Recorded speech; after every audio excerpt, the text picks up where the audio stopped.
for people that could join us in the effort of making good in the industry, they say.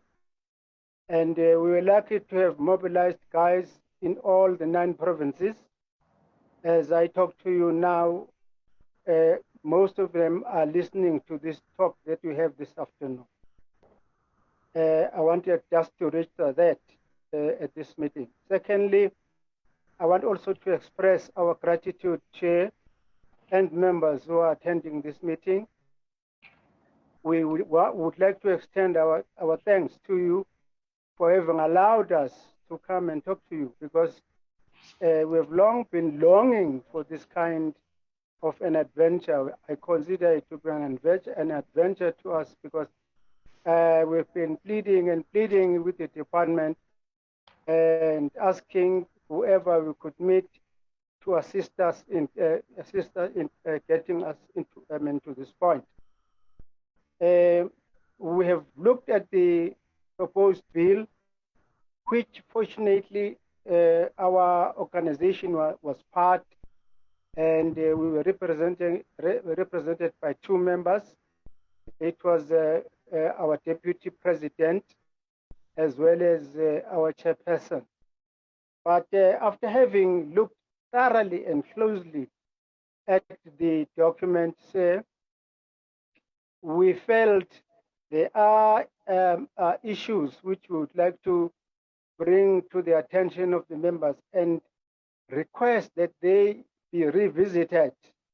Some of them could be removed or others could be added, so that as we have all the experience in the running of the industry, could assist to improve our condition as an industry, as well as the Department of Transport. Not only that, but even the community and the society and the public that we are working for. We believe that would help us a great deal. We have a few points that we want to raise. I'm not going to read as the document does externalize, but I'm just going to highlight some of the things that we are proposing that they be revisited, and if time could allow, they be removed or added. Our point number 1 covers clause 14 of the bill for DLTC's testing centers registration. That is page 12. Now, if you look at that clause, you will realize that it has to do with the registration of the testing centers. And that privilege is only awarded to the Department of Transport provincially and our municipalities. Now we are finding ourselves uncomfortable as far as that one is concerned, because of the congestion that we find in most of the time in these centers. And we are therefore, Chair, recommending, if it could be attended to, that this opportunity is open to the private sector. We allow the private sector to open testing centers, so that that could spread quite a number of testing centers rather than it is now. Look at, if for instance I could take Newcastle, where I'm stationed, there's only one testing center for a big town like Newcastle, and you find that there is quite a number of big schools around Newcastle, which are supposed to be having pupils that at a later stage need to be trained and be tested.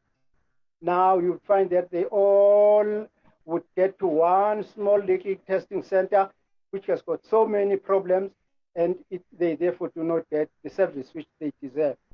So we are suggesting, Chair, once more to highlight that we open an opportunity for the private sector to open more testing centers. That is our first point. Our second point, Chair, focuses on amendment of Section 13 of Act 1993 of 1996. In this section, mention is made of the inclusion of a provisional driving license, and there's also a learner's license before someone can actually become a properly trained driver.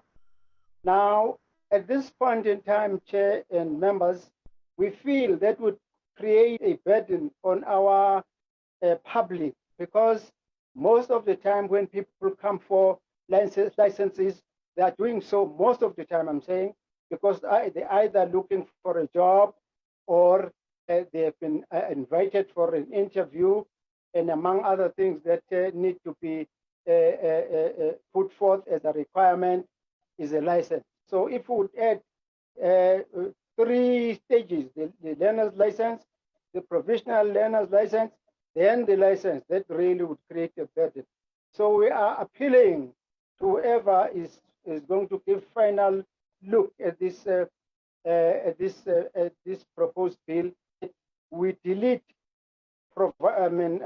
provisional driving license. We retain learner's license. Then from learner's license, you go for the driver's license. That is our second point under the amendment of Section 13 of Act 93 of 1996. Over and above that, Chair, we would like also to apply that attention is given to the training of our drivers, looking at the safety of the public.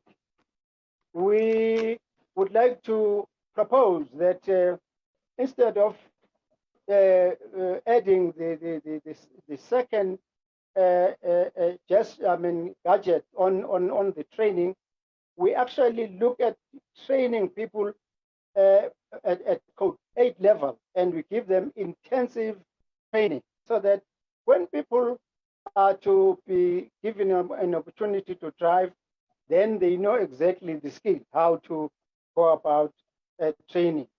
We are against a situation where someone is trained using code 10, but at the end of the day, he doesn't even drive that code 10.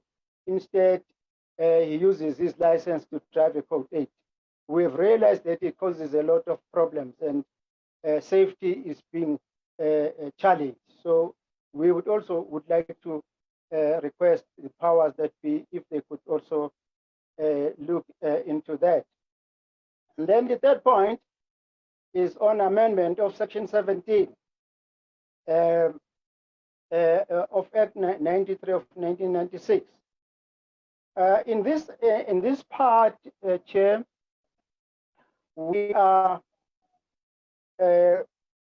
appealing that driving schools as training centers should be allowed where and when there is need to do submission of applications on behalf of learners for convenience, as long as proper documentation shall be in good control. We are saying this because we've seen what is happening, particularly during this COVID period. Havoc has occurred in the testing stations. People are sleeping in the testing station from 8 o'clock in the evening until the next day because of congestion. So we've since realized that it's not easy for people to book. It is worse when you look at online booking. It has made things worse, and I don't even want to add it on this on this bill because it's never made mention of. So what we're asking is that we, as an industry, as a center who are training these drivers, should be allowed to book for them, although they always would complain and say it's a bulk booking which they abhor. But we feel really safe if we were to be allowed to do that. And number 4, we're looking at amendment of Section 18 of Act 93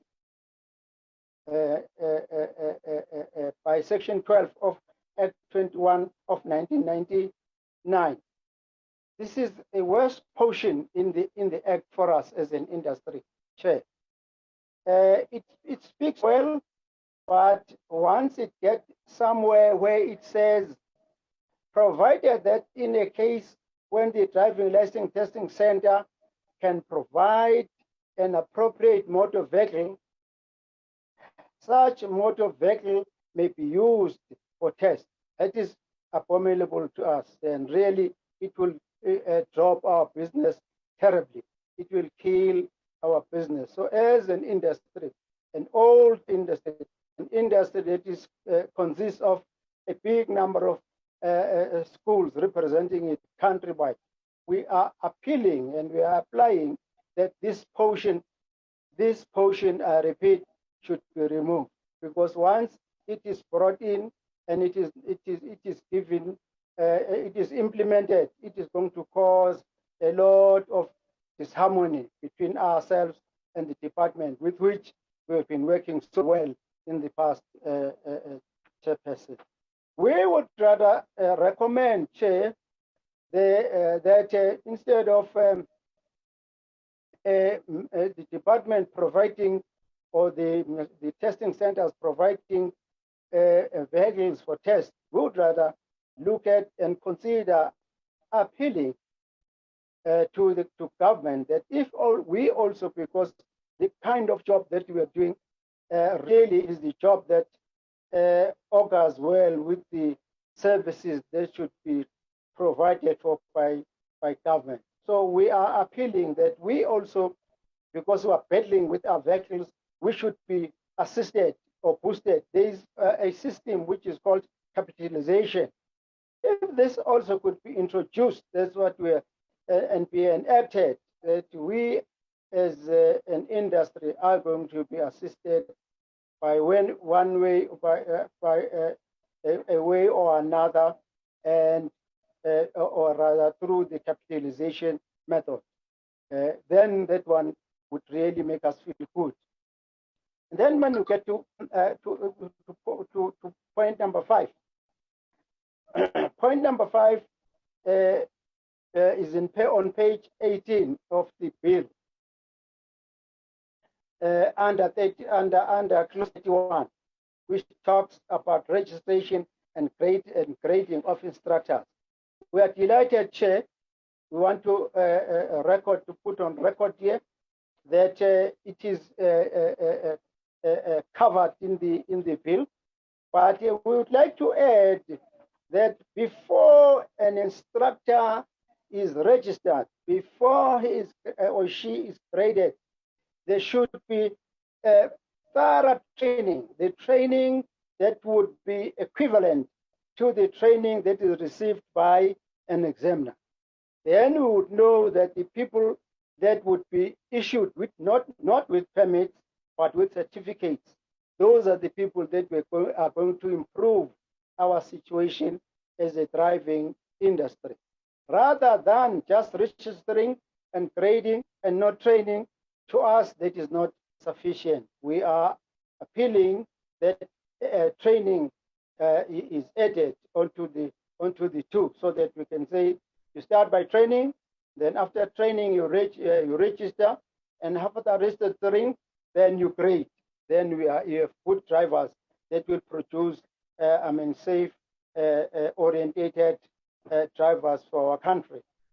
Also, under the same clause, we also want to bring forth that we have in our midst people that have been working for the industry who unfortunately were underprivileged in the past, and they are not that learned.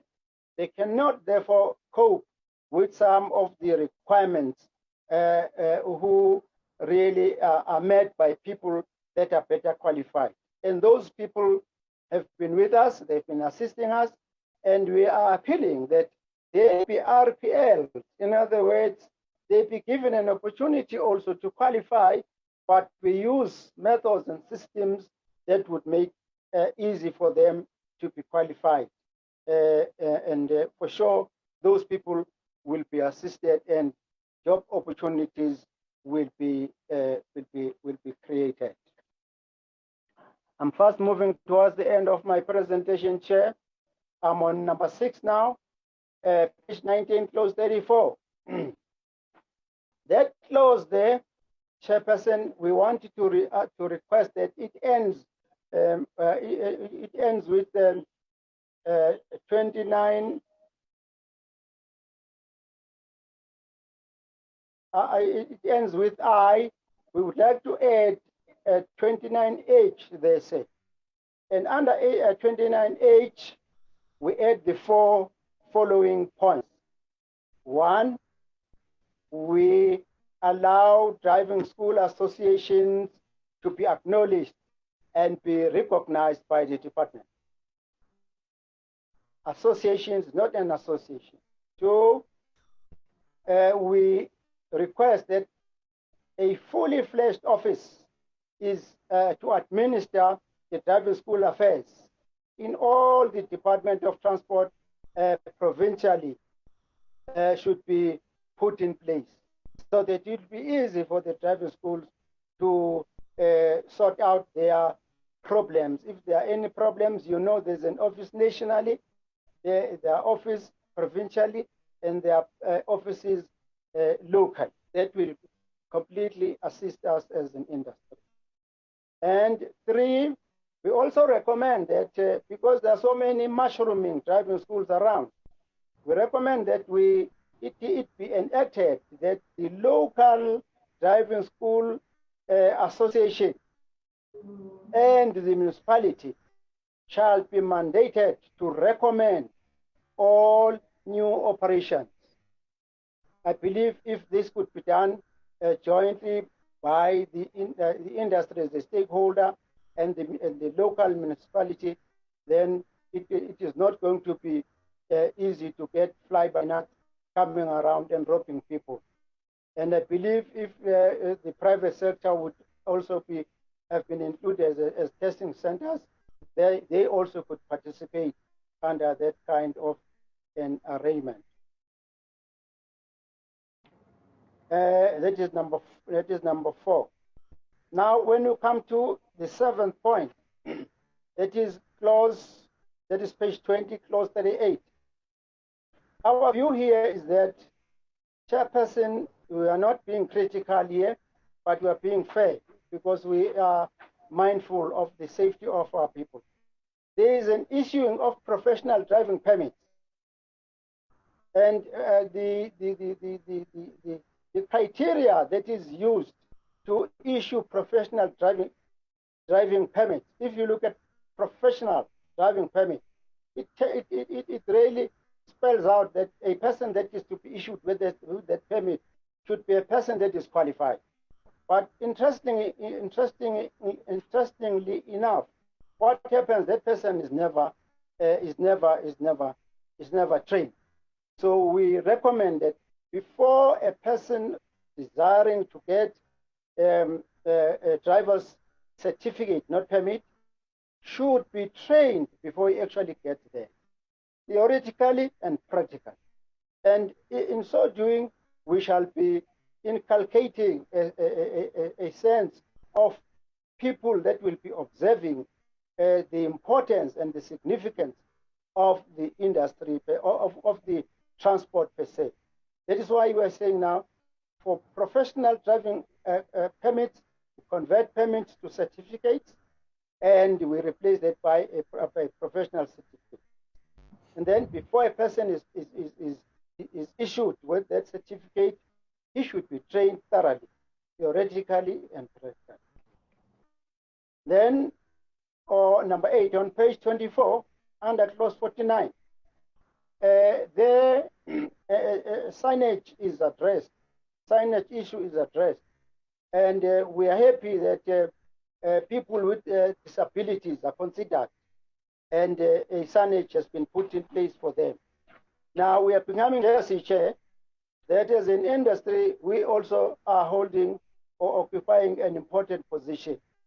We are requesting that in this act that will be coming along, we also are considered as an industry that we have a signage for the driving school industry. So much so that in the chart, in the National Road Traffic chart, we also are included under those signs that are contained in the National Road Traffic Sign chart. That to us would be quite an excitement.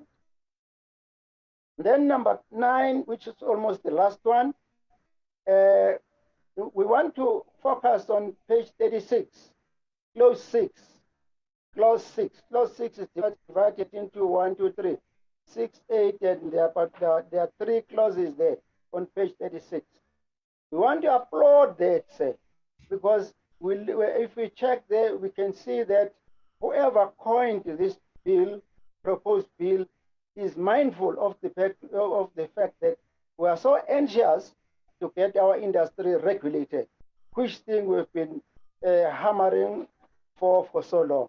So we want to support those 3 sub-clauses under clause 6 and say we really give a good support to those. Finally, number 10, say I've already touched on this one, the online booking.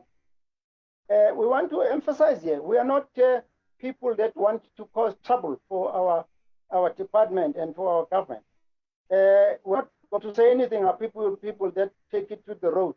But we believe negotiations are the best weapons to win whatever battle you want to win. So we want to appeal to the department that meanwhile a situation is like this, we suspend the online booking, because it is really causing a lot of havoc to the industry, not only to the industry but also to the people that is supposed to be working for. And the last point, which is the 11th, there is an issue which has given us sleepless nights, where a learner, when he is to apply for learners, he is to produce proof of residence. Now we have discovered, Chair, that this proof of residence is not really worth the paper on which it is written. So we are appealing, because you can't say it should be scrapped, but we are appealing that it be revisited. And if it could be suspended, say, we would be very happy if that kind of a situation could be considered. Say, I've said a mouthful on behalf of our organization. What I will do as an organization, we'll sit down and fine-tune our document, and we are going to forward it to your department, say, for final processes. Thank you very much, sir, for having to listen to me for so long. Thank you very much, Doctor, for the in-depth, detailed presentation from your association. We were listening attentively so that as we move forward with this process, we will also be able to take views from you. Let's hear members, honorable members. I can see we have 2 members here. Already be cautioned, members, that we only have 15 minutes to engage. So let's not be long in terms of our engagement. I have 1, 2, 3, 4, 5 members who wants to speak. Let me start first by Honorable Hunsinger. 7 members who wants to speak. Yes, Honorable Member Hunsinger. Good evening, sir. You can forge ahead.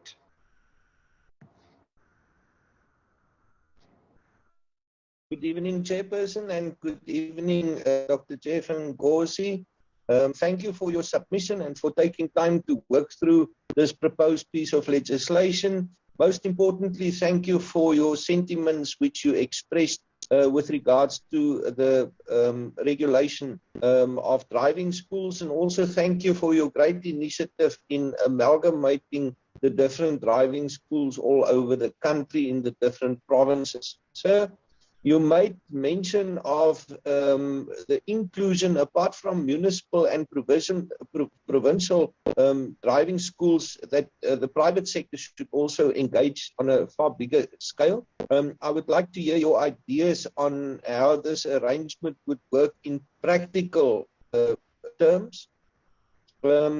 You made mention of the Code 10 licensing and that there's a particular misuse of that. Could you spell out the exact misuse to us so that we have a better insight?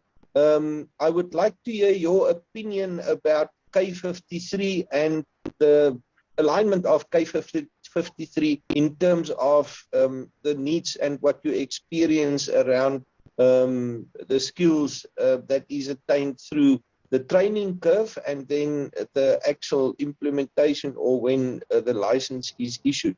You speak of recognition that require from the Department of Transport. Are you referring to having a desk that would liaise with your association? And how should one then accommodate different associations given that there might be more formations of similar associations in the future? I would also like to know your opinion on the advanced driving skill requirement for participants in public transport. And then lastly, you made mention of problems around online booking. Can you please give us a bit more detail on what exactly the issues are around online booking so that we have a better understanding of how we should address that? Thank you, Chairperson, and again, thank you, Dr. Kosi. Honorable Member, thank you for your participation. Thank you very much. Mhlonishwa ubaba uMabhena uthami ke lo ubuya le eMpumalanga kwamhlanga. Sizweke mfowethu. Angithokoze khulu sihlalo, ngithokoze ithuba engilithola namhlanje ntambama ngilotshisa ubaba uNkosi uDr. Nkosi and the team akhamba nayo. Chairperson, as you said, we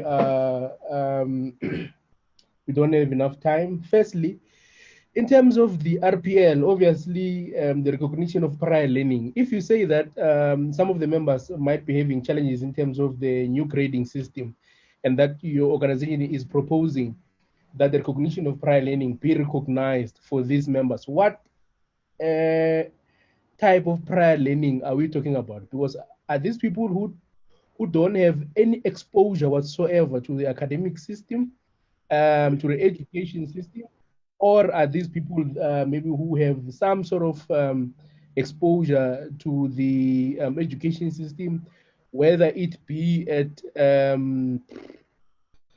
primary level, secondary level, and any other or other learning? But I understand that you want the system to lean more in terms of the experience that they have within the system, instead of actually recognizing the grading and the qualification that they would get.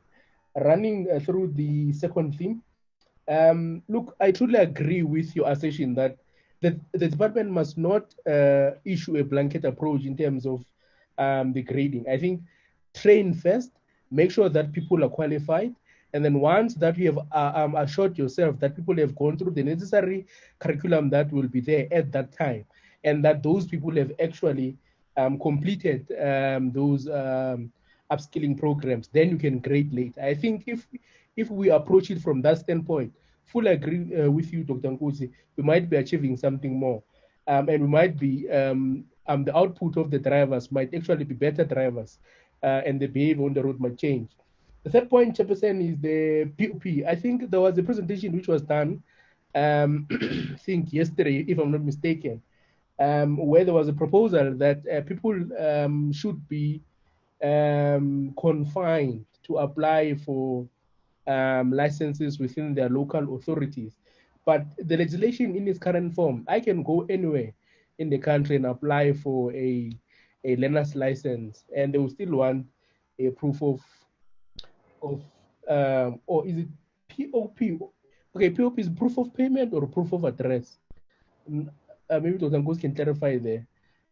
I think on my side I wrote POP, but I think my understanding was a proof of address.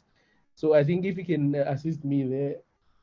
Then moving on, I think Honorable Christensen has touched on the online booking system. I'm not going to touch on it. Last one. You are saying that you want the department to almost create a directorate that will be dealing directly with driving schools, and obviously, or that will be dealing with your sector as it may. That would have people that would be in a position to liaise directly with yourselves in the sector. And how do you envision that happening? Do you envision that happening only at a national level, or must this be also be coordinated to be at a provincial level, and also, if possible, be filtered down to local level at that standpoint? And what do you see that directorate actually achieving in terms of politics? Thank you, Chairperson. I see that you are about to tell. Thank you very much. Mhlonishwa siyabonga. Masikhambe akhbarelie de McDonald. Laat ons voortgaan. Baie dankie, voorsitter. Good afternoon to all the honourable members. Thank you, Dr. Nkosi, for your submissions. It's well received. I do 100% support you in the training of people should have training when issued with a PDP.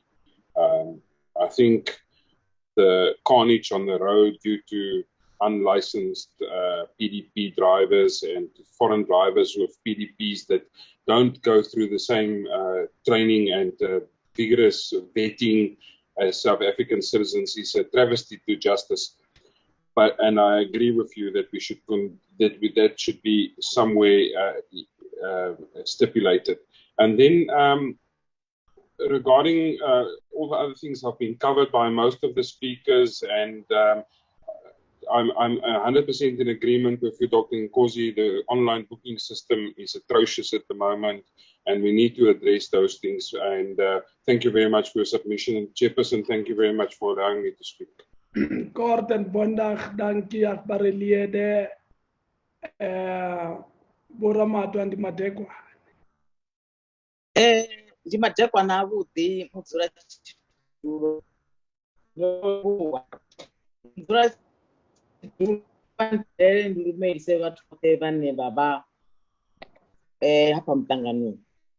Chairperson, thank you very much for the opportunity. Firstly, let me join my colleagues. We had a presentation by Dr. Nkosi.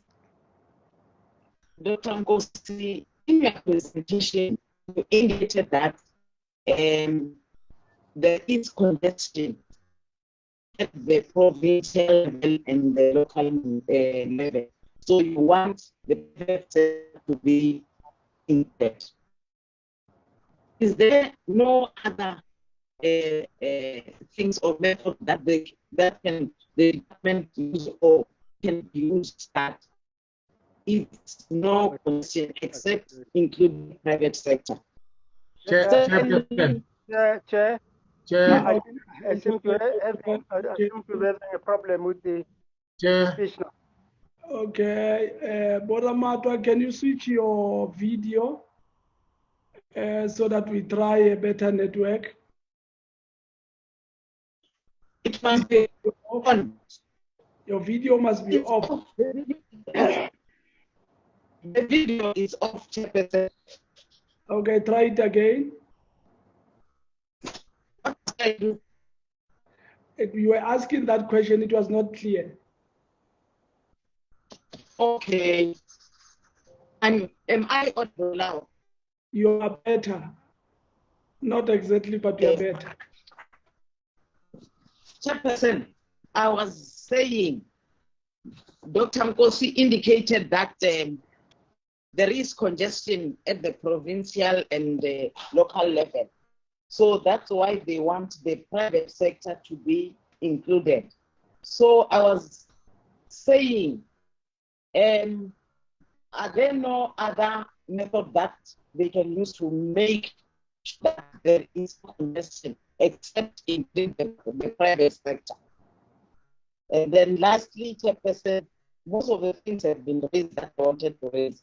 Lastly, I want to check with Dr. Ngozi, how many committee members are they having in the association, and how many women are part of that committee, that association? Thank you, President.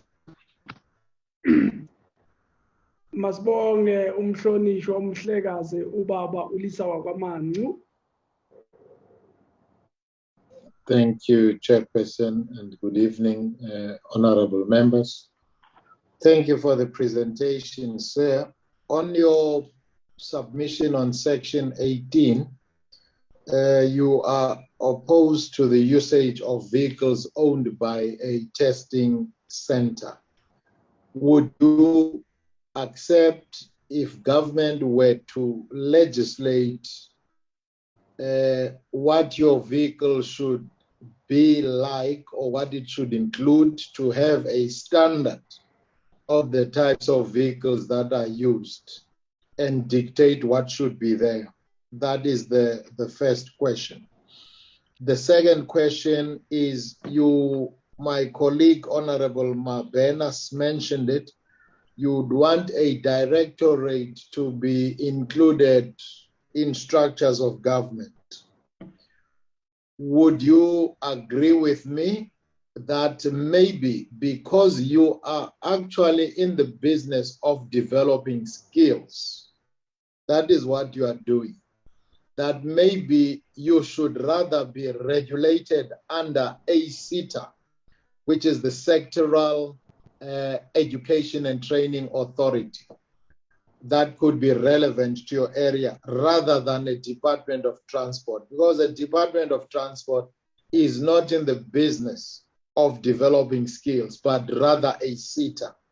Is it something that your association would consider, that all these things that regulate your space are rather under a CETA rather than under a department, but the department becomes responsible only for legislation? Thank you very much, Chairperson.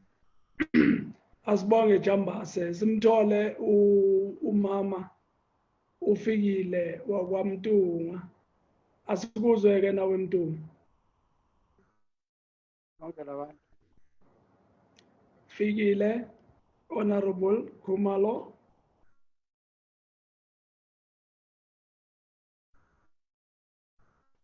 Okay, let's get Honorable Stolle. We'll come back and then finish with Honorable Figile. Mondise. Mangete. Thank you very much, Honorable Chairperson, and thank you to Dr. Nkosi for his presentation. But I have some of my questions have been recovered, but there's something that I'm trying to check from them, because they are talking about the driving school need to be recognized.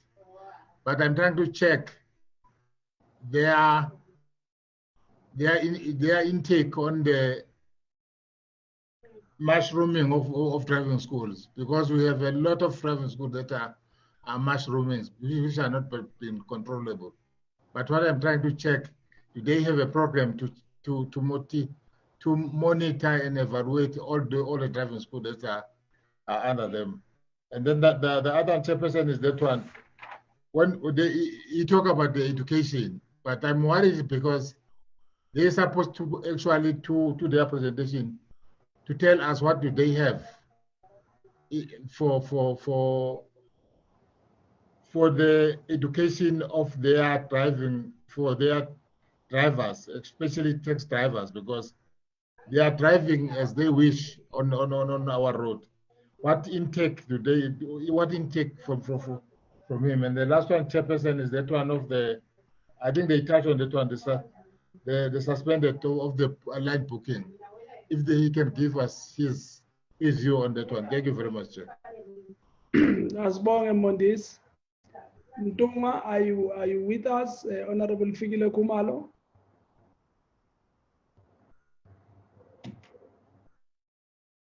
Well, let's go ahead.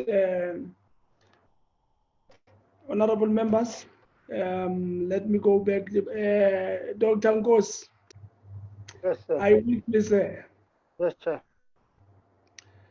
I do not wish to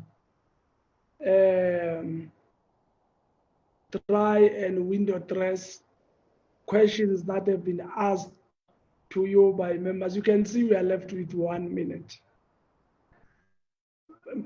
May I rather request you to make an additional submission in the form of responses so that at least we have you covered in terms of your views going forward. I think that will stand you in good stead, Dr. Nkosi. I am going to request you to do that, and I'm sure you are capable of doing it. Are we together, Dr. Nkosi? Yes, sir. I'm with you. I'm quite positive towards your proposal, sir. And it occurs well with what I said. When I said we are still going to sit down and fine-tune our presentation document. That will now assist us to even extend our comments when we resubmit. So I accept that we're going to sit down. I've jotted down most of the questions, some of which were quite exciting, but what excited me most, Chair, which I want recorded, is that most of the members were in support of what we're putting forward. Thank you very much, sir.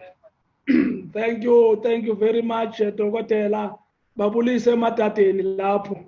Baba, okay. Nasekhaya siyabonga. Thank you very much, Doctor. Let's forge ahead and get a submission by National Organization of Driving Schools by Mr. Rafiq. Good evening. It's Mr. Rafiq Jardine from NOTSA. Good evening, Mr. Yes. Okay. Well, thank you, Mr. Chair, and thank you for inviting me, and good evening to the members of the committee and the stakeholders. I can just give you a little bit of a brief presentation of myself. My name is Rafiq Jardine. I'm based in Johannesburg in the Gauteng area.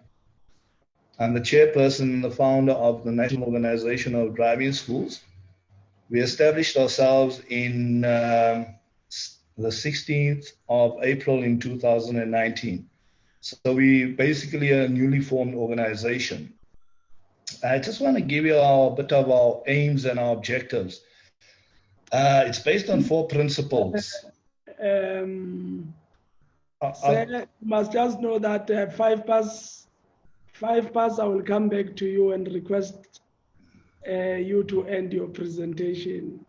Dr. Jeffin Nkosi, my submissions was based on 1 principle, and that was the code 8, driver's license. We know it as a code B, driver's license.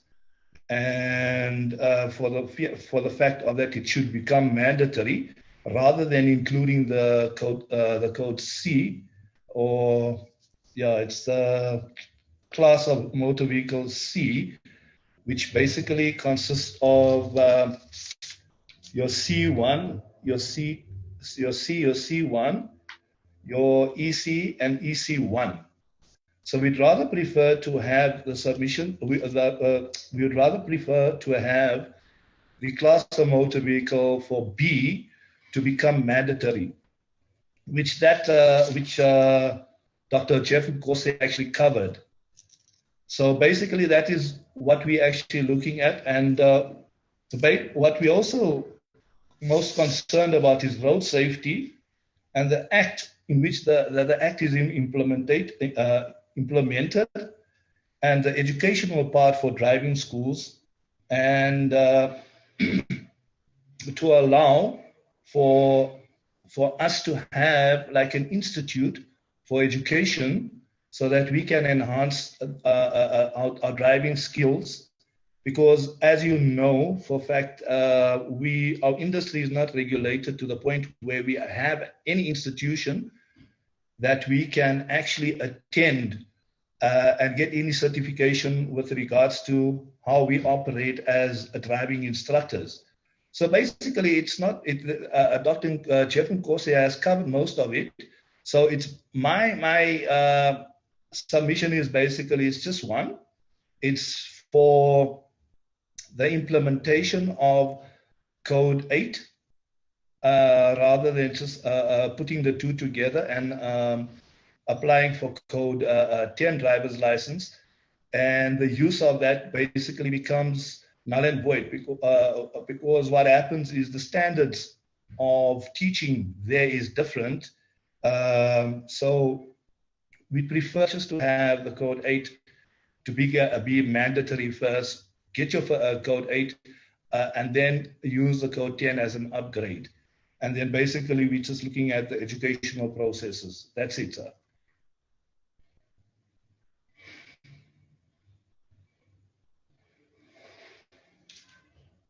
Chairperson?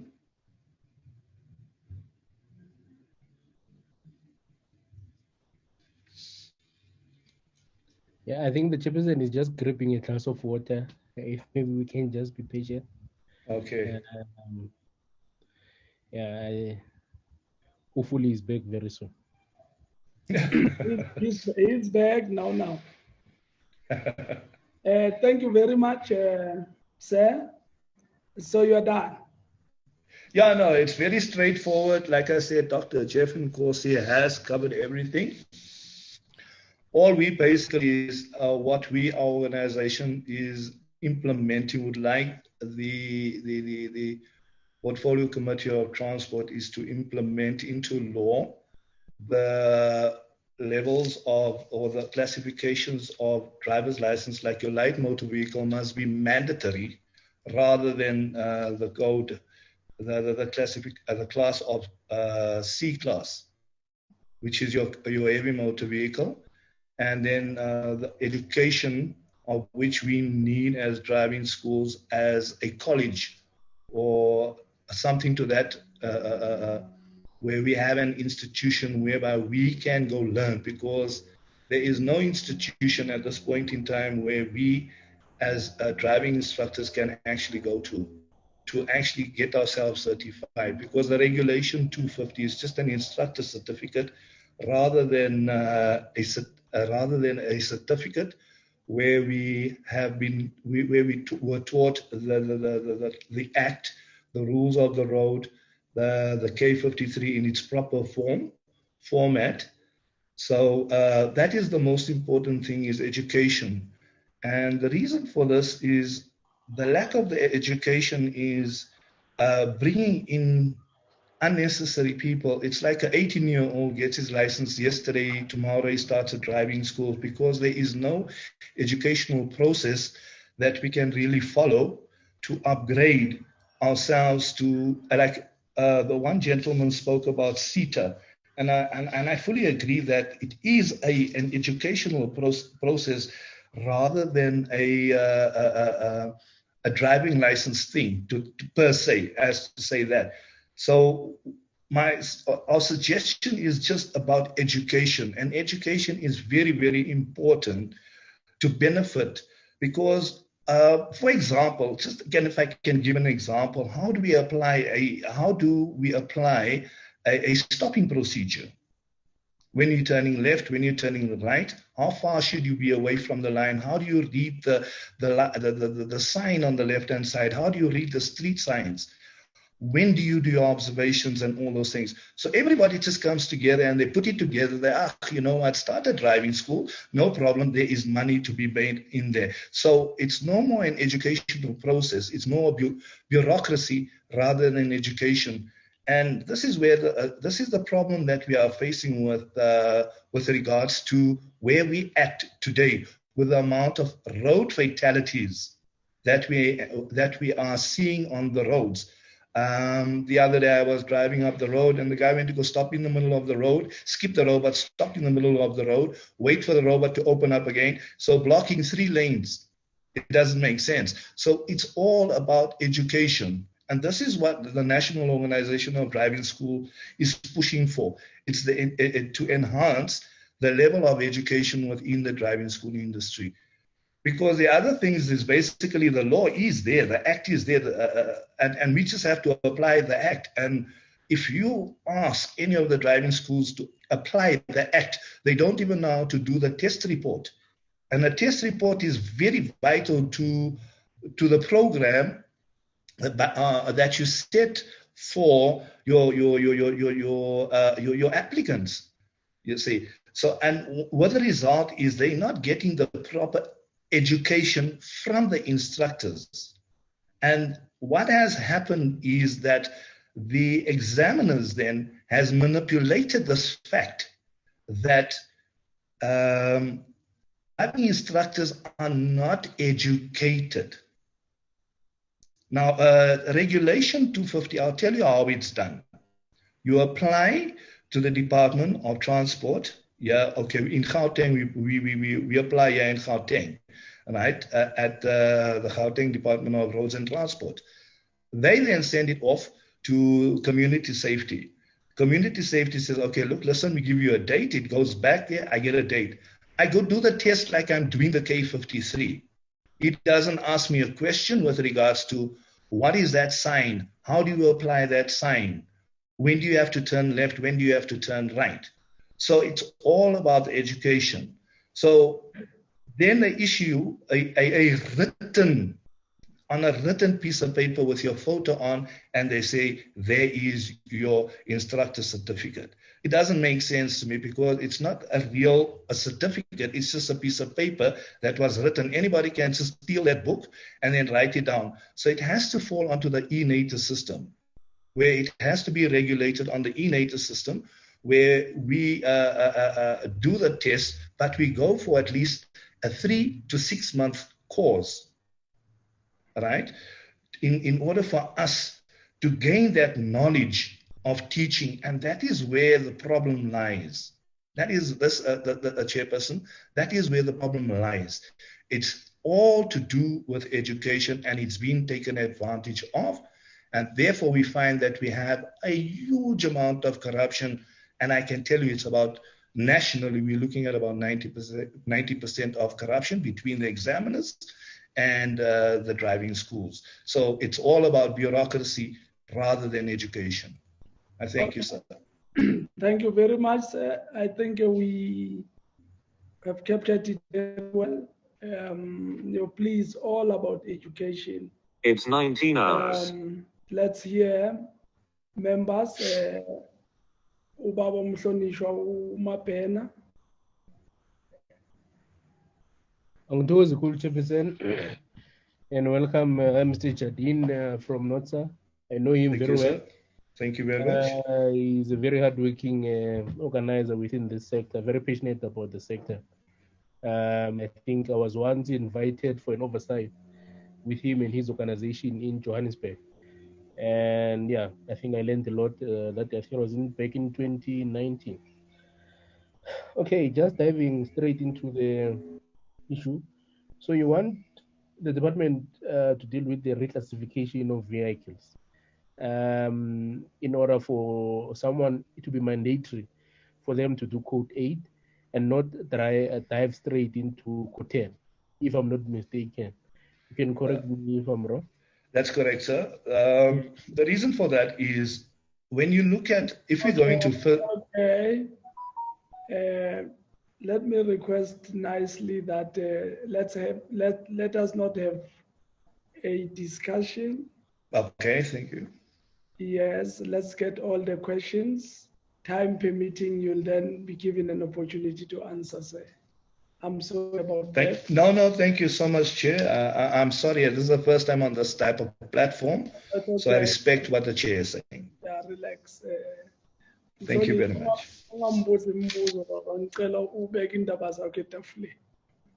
Chairperson, I think I was asking the chair through you so that he can reply. Okay, no, I understand. Thank you. You can forge ahead, Mhlonishwa. Thank you so much.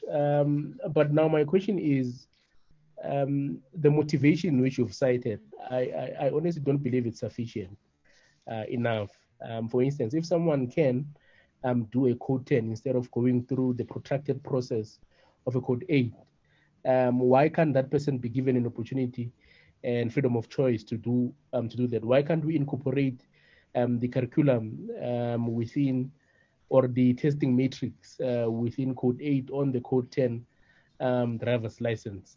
Because I mean, if I want to drive heavy vehicles, why must I go and start with light motor vehicles? Doesn't make any sense. But perhaps you can respond later. Last question, Chairperson. In terms of the college curriculum, it's my first time hearing that there's no higher learning institution which offers any courses in terms of the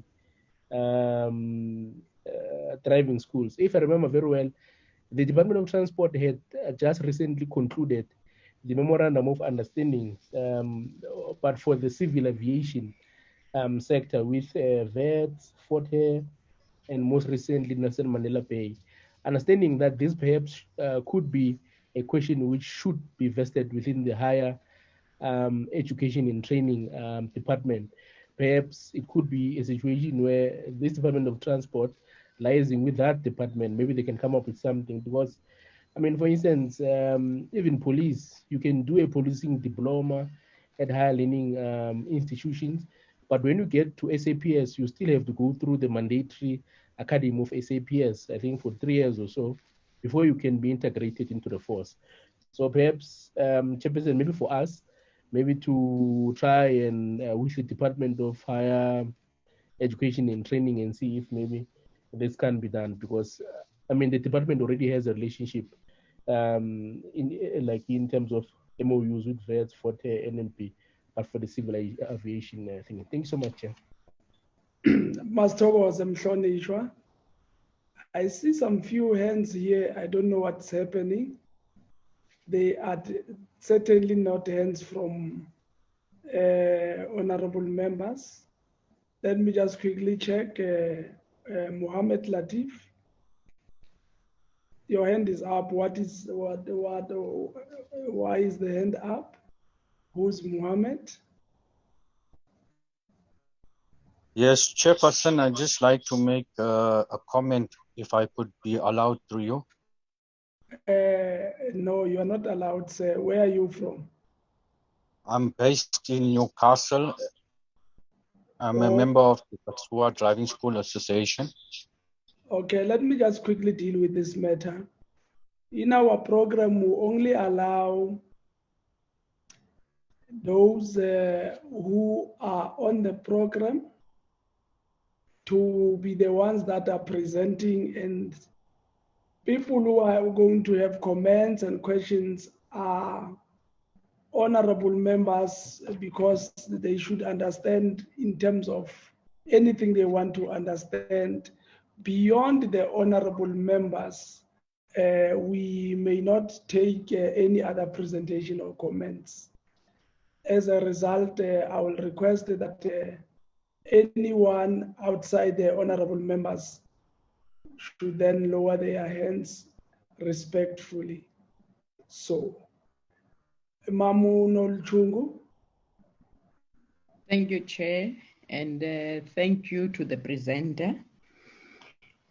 The presenter raises a very important issue of corruption between the examiners and the instructors. As a result, drivers that are not qualified to be on the road, you find them on the road, and hence the amount of road fatalities that we have. They are partly the contributors to the fatalities on the road.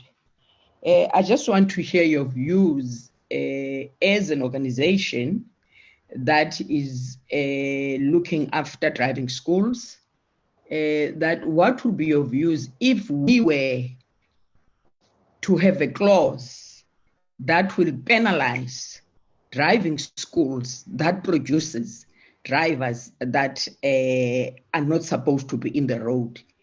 if we found that there has been collusion between the examiners and the instructors. Or if I rephrase my question, what would be your recommendations to curb corruption in this industry? Thank you. Mr. Rafiq, thank you, Honorable Member Noluchungu. There are 3 questions that are posed to you. Because we still have a bit of time for you, let's give you an opportunity to respond, sir. Okay, thank you very much, Mr. Chair. I appreciate the questions. The lady there, it's Miss or Miss Tandu. No, I appreciate that. Sorry? Nolutando. Nolutando. Sorry about that, sir. Okay. Therefore, the national organization had four aims and objections. One is road safety. The other one is the act and the implementation of the act. The other one is education. And then the driving schools acting with integrity. Right. So that is basically part of our constitution, and that is mandated in our constitution.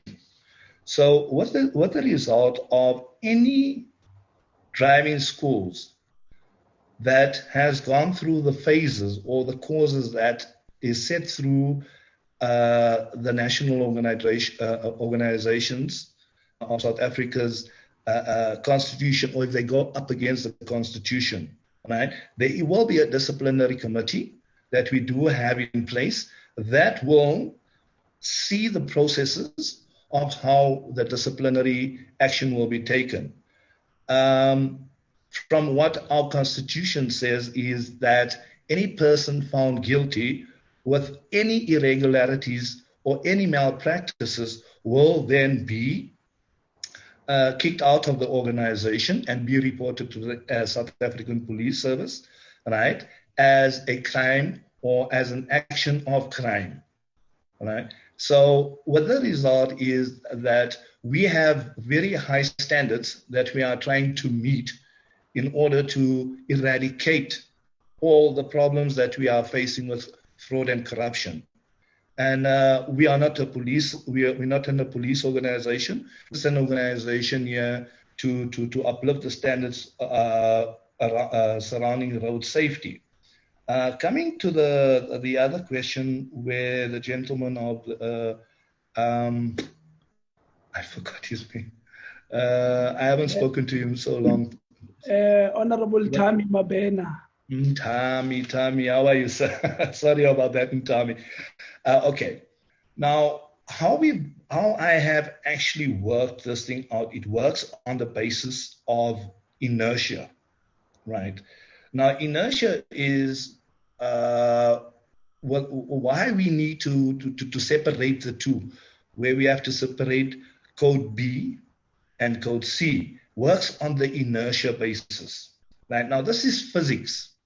All right. So if you take a small ball, right? If you take a small ball, say the size of your hand, and then you take a soccer ball, right? The weight differences are big and huge. So the one will move faster than the other one, which will be inertia in movement, inertia in direction, and inertia in stopping. So these are all physics. Now, if you understand that the movement of inertia, turning in a different direction, right, depends on the speed, depends on how we stop, how we turn, and it all differs with regards to a code 8 motor vehicle. I'm going to say light motor vehicle and a heavy motor vehicle. So I'm going to use those as two comparisons. The light motor vehicle today travels at a higher speed, and their braking system is much quicker and responsive than this of a truck. So your inertia movement is forward. And then what happens is basically is that your stopping motions are of two different calibers. So when you're doing your turning as well, your turning angle for your light motor vehicle is much sharper than this of a truck because of the length and the weight. And then another thing is basically your acceleration. Your acceleration is much faster with the code 8 than what we have with the code 10. So all these things works around inertia. And what the result is that also another a thing that I must mention to you, Mr. Chair, is the type of exercises that is in play. Yeah. With a code, with a light motor vehicle, we do the 3-point turn, parallel parking left, parallel parking right, and then we do an alley docking from the left-hand side, and then we do an emergency stop. That is not inculcated in the heavy motor vehicle part of the test, right? So how we have to react and how we have to communicate to our pupils, because your sitting position, your selection of your gears, right, and how you have to use your push and pull move, it's all different because your sitting position is low in the car and your sitting position in the truck is much higher. So all these factors plays a big role as to why we have to make the code 8 mandatory. I can draft up a better process and send it to your office so that you can understand the difference between the code 8 and the code 10. So, and then also what happens is the relationship between the instructors on how they teach a code 8 and how they teach the code 10. That's also a big difference as well. So this is the reason why we ask and we're forcing that it becomes mandatory, because there is more corruption. Honestly, there's more corruption in the heavy motor vehicles than there is in the light motor vehicles. And so basically the whole concept is based around inertia. Okay. Thank you very much. Are you done, sir? Yes, I'm done. That's and then obviously just the education. Thank you very much, and thank you very much, Mr. Chair, for you taking your time to come and address the committee. I appreciate it. We will definitely take your views into consideration as we go forward with this matter. Thank you very much once more. Thank you, Mr. Chair, and I really thank you and appreciate what you have done. Thank you very much. Thank you, sir. Thank you, sir. Let's now forge ahead and get a CEO of South African Number Plate Association, Ms. Zurika Low. Are you here with us, ma'am?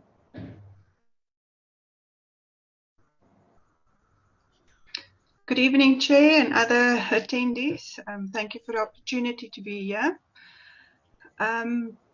Basically, the comments that I prepared was the comments that we've given on the amendments in the road traffic amendment bill, which was relating to the definitions of the embosser of number plates and blank manufacturers, as well as the registration process of both the two groups. At the moment in the industry, I mean, if we look, regulation is really a big problem.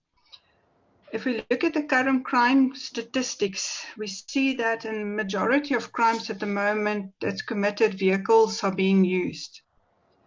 And most instances, it's either cloned number plates or stolen number plates. Regulation of the industry is really a big concern. I mean, embossers at this stage, you require SABS permit, the same as for blank number plate manufacturers. But there's a big problem with action against illegal operators. If you just see in Gauteng at the moment, where we see plastic number plates, new vehicles bearing plastic number plates, which is illegal. We see a lot of your 520 size number plates were bearing the 60 millimeter letters, which is also illegal. So industry needs assistance with regulation. And, you know, at this stage between the provinces that we have at the moment, there are almost 400 variations of number plates, because there's 4 different sizes of number plates, and in each province has got different background graphics, as you know, and then there's personalized plates, there's government plates, there's also different. So if you take into consideration that your traffic metro police at this stage needs to police almost 400 variations, which is very difficult for them. And obviously a national number plate will go a long way to solve this problem. I know there was recent media releases that National Department of Transport is looking at that. And yes, we would just appreciate feedback on that to see how far that process is and what can be done to regulate the industry and to protect also the embossers and blankets that do play according to the rules, you know, having their SABS permit, operating according to the law versus illegal operators that nobody is addressing at this stage. Thank you, Chair. Thank you very much, ma'am. Thank you for the presentation. Let's check if there are members who are willing to engage on this presentation. Akbareliede McDonald Lawrence. Thank you, Chairperson, and thank you for the presentation. Chairperson, I just want just one question or remark. As much as we need more legislation regarding the validity of certain of these number plates or the infringement by a lot of number plate manufacturers currently in South Africa making number plates their own sizes. We also, as much as we need legislation, we need enforcement. So there's no point in bringing new legislation when we don't enforce something that's already there. So, Chairperson, we must. It's just a comment. I just wanted to say that we're 100% in support. There should be. We should all comply to the laws of South Africa, but we need enforcement more than we need more legislation. Thank you, Chairperson.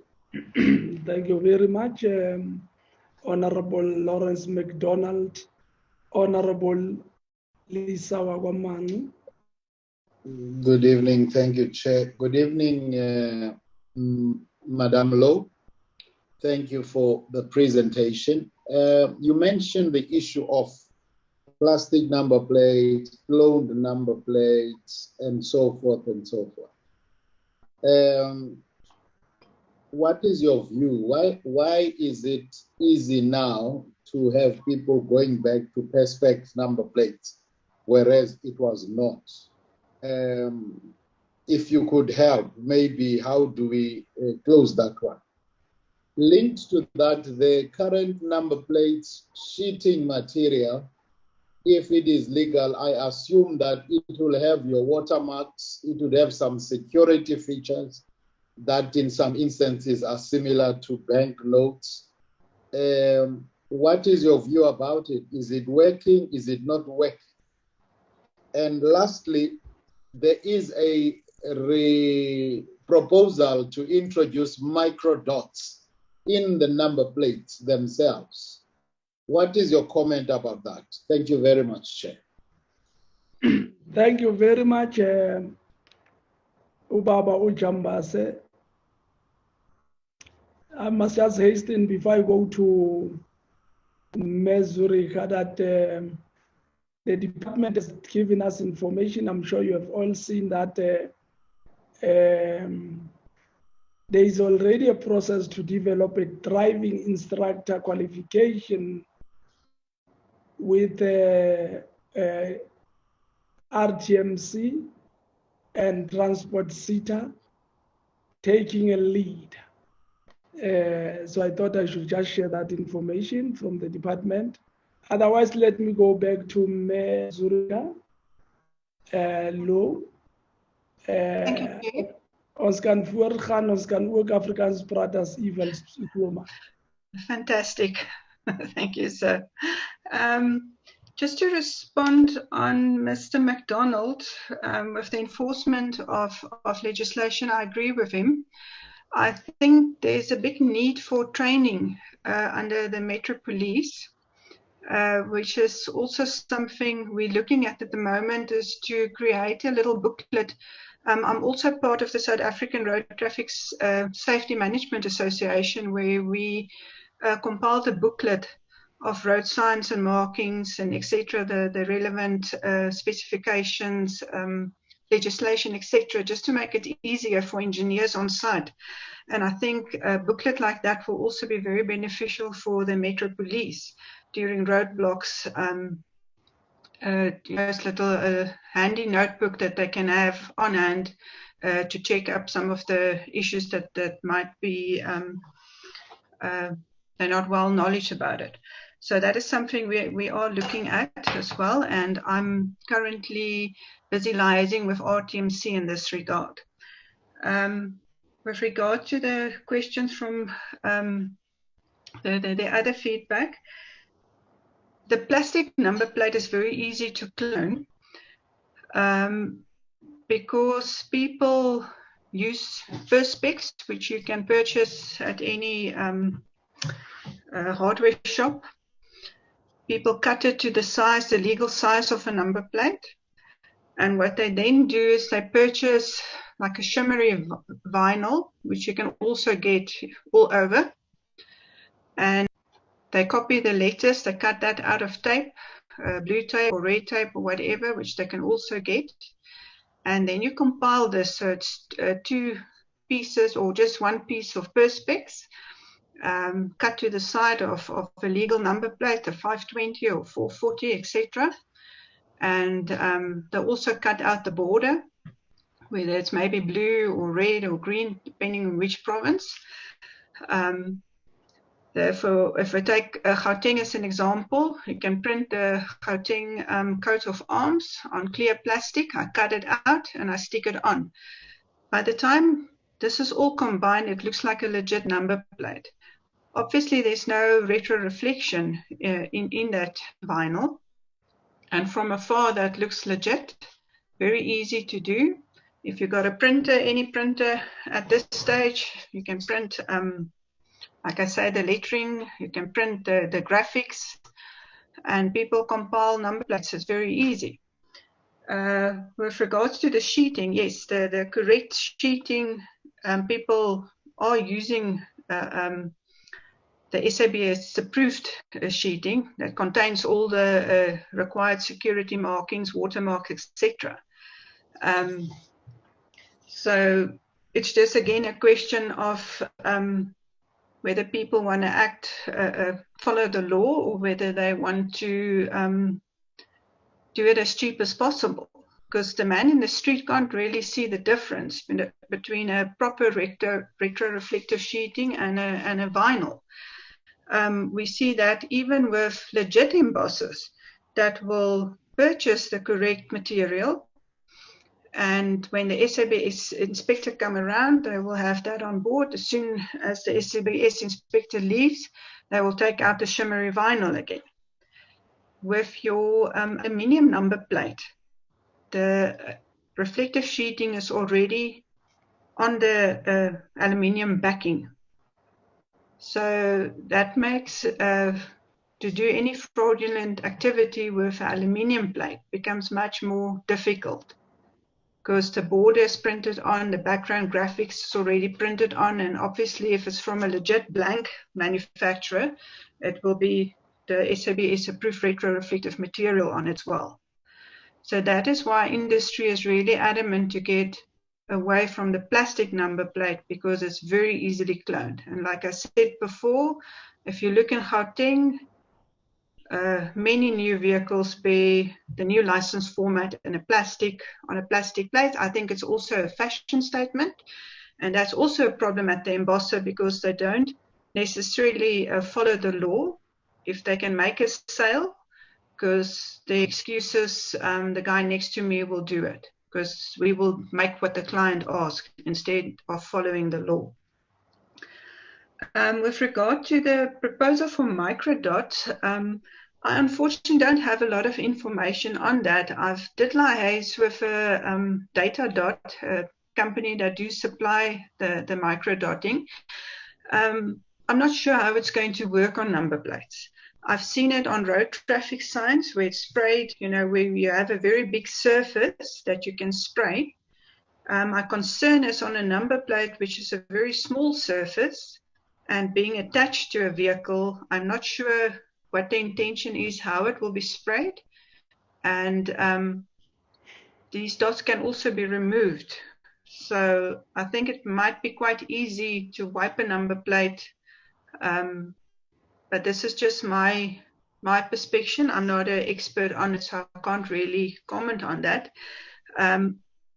Industry would just welcome any form of protection for the legit embossers and manufacturers out there, and obviously for the consumer, who usually are the ones that gets the fines, when a number plate doesn't comply. Thank you, Chair. Thank you very much, Ms. Rihalo. We will definitely, moving forward, take into consideration your presentation. We can assure you of that. Thank you very much. Thank you, sir. Honorable members, I can see Dr. Nkosi is still here with us. And I know he'll be complaining that we did have a bit of time before closure. Dr. Nkosi, we had already agreed with you that you'll send a submission, but if you wish and you are planning to respond to the questions, we have a bit of time for you. You can do that so that you don't say we have closed you outside. Thank you, Ms. Zuricha. Doctor?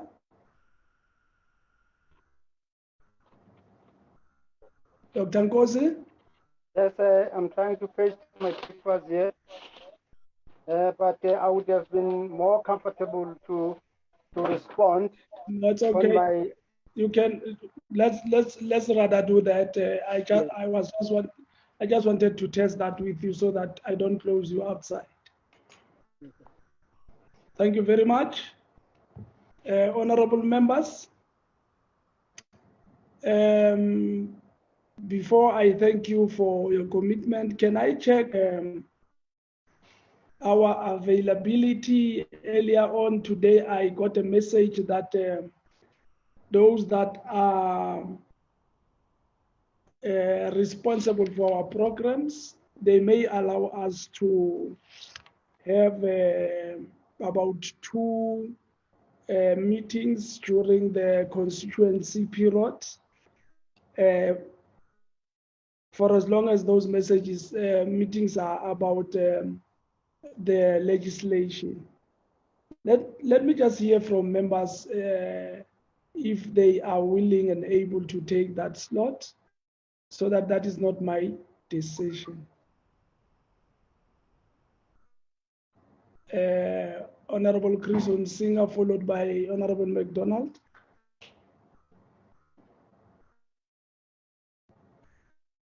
Thank you, Chairperson. Chairperson, unfortunately, I will not be available during the constituency period. I think we've really squashed in a lot of sessions. Normally we had portfolio committee meeting on Tuesday mornings, and I think we've done well up to this stage, and I will not be able to attend during the constituency period since we are busy with selection panels, having interviews with candidate councillors, which is really hectic since we've had a huge number of applications and we are battling to find time to slot in opportunity for proper interviews. Not to expand on that process through talking from a party political stance, but I'm just trying to express the complication and from that point of view, since it is constituency period, and also because I've really trying my best to accommodate both sides and not to be stubborn, but to accommodate also the important work within our portfolio committee.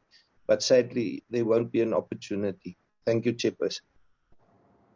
Dankie baie agbarelede. Laat ons hoor van Agbar McDonald. Thank you, Chairperson. Chairperson, I hate to disagree with members in this portfolio committee, but I think we have a very long constituency period, which is 6 weeks, Chairperson, and we have a lot of work.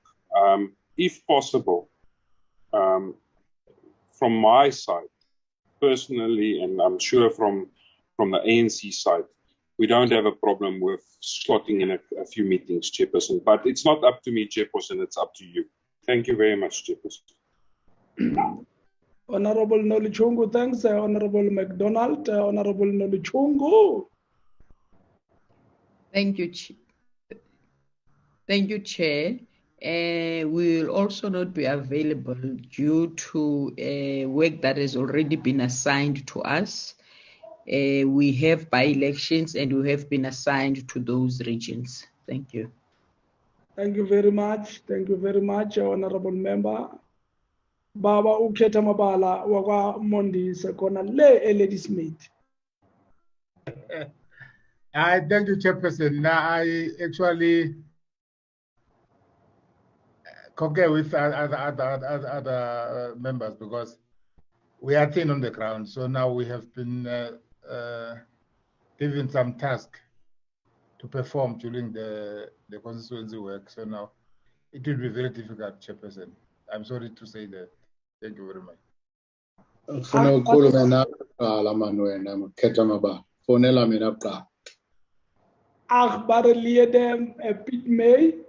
Thank you, Chairperson. I support Mr. Hansinger. We want to become a bigger party. We've got a lot of work to do in the next 6 weeks. Thank you. Wow. Thank you very much. Baba Mapena sesitholile position yakho baba masikuzo. No, Chair, I just want to say that Honorable Mangu must not intimidate Honorable Ketamawa. You must intervene.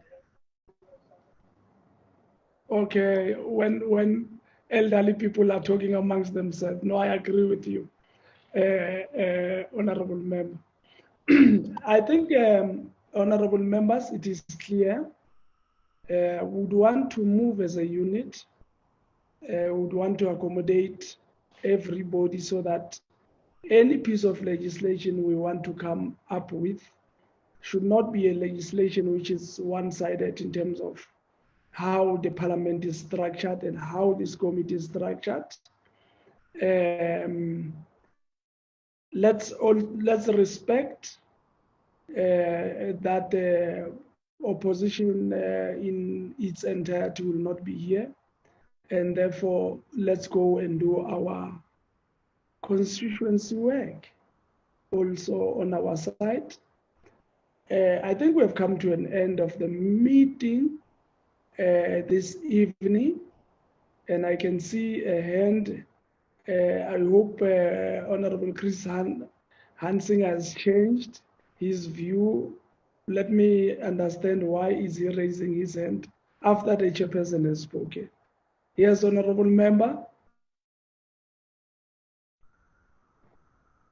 Chairperson, I just want to thank you for the way that you are conducting your chairmanship, and thank you for your great understanding in finding balance between the importance of doing proper work and writing great legislation. Thank you for your indulgence and also for your great attitude. I appreciate it. Thank you, Chair. Thank you very much, Honorable Member.